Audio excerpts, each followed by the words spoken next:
টাটাকে আবার রাজ্যে ফিরিয়ে আনবই, শিল্পমন্ত্রী তাপসের ঘোষণার পর আশাবাদী সিঙ্গুরবাসী। শিল্প দপ্তরের দায়িত্ব পেয়েই রাজ্যে টাটাকে ফেরানোর আশ্বাস দিলেন মন্ত্রী তাপস রায়। মন্ত্রীর এই আশ্বাসে আশাবাদী সিঙ্গুরবাসী। তবে সিঙ্গুরেই টাটা গোষ্ঠী বিনিয়োগ করবে কিনা সেই বিষয়ে নিশ্চিত কিছু জানাননি তাপস। শিল্প ও বাণিজ্য দপ্তরের দায়িত্ব নিয়েই তিনি জানান, তার মূল কাজ হবে বিনিয়োগকারীদের পশ্চিমবঙ্গমুখী করা।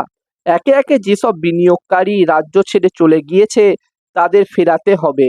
সেই তালিকায় রয়েছে টাটাও। একটি শিল্পবান্ধব রাজ্য গড়ার চ্যালেঞ্জ হাতে নেন তিনি। পশ্চিমবঙ্গে ক্ষমতায় আসার পর রাজ্য বিজেপি সভাপতি শ্রমিক ভট্টাচার্য টাটা গোষ্ঠীকে রাজ্যে ফেরানোর কথা বলেছিলেন। এবার সেই সুরেই সুর মেলালেন শিল্পমন্ত্রী তাপস রায়। তিনি বলেন, টাটাকে রাজ্যে আনতেই হবে। আজকে রতন টাটা বেঁচে থাকলে তার কাছে ছুটে গিয়ে হাতজোড় করে অনুরোধ করতাম, তিনি যেন বাংলায় বিনিয়োগ করেন। টাটাকে ফিরিয়ে আনতে তাদের হেডকোয়ার্টারে গিয়ে দেখা করব। টাটা ছাড়াও যেসব বিনিয়োগকারী রয়েছেন তাদের হাতে পায়ে ধরে রাজ্যে শিল্প আনব। তাপসের অভিযোগ, আগের সরকারের আমলে তোলাবাজি ছাড়াও বিভিন্ন কারণে বিনিয়োগকারীরা রাজ্য ছেড়ে চলে গিয়েছে।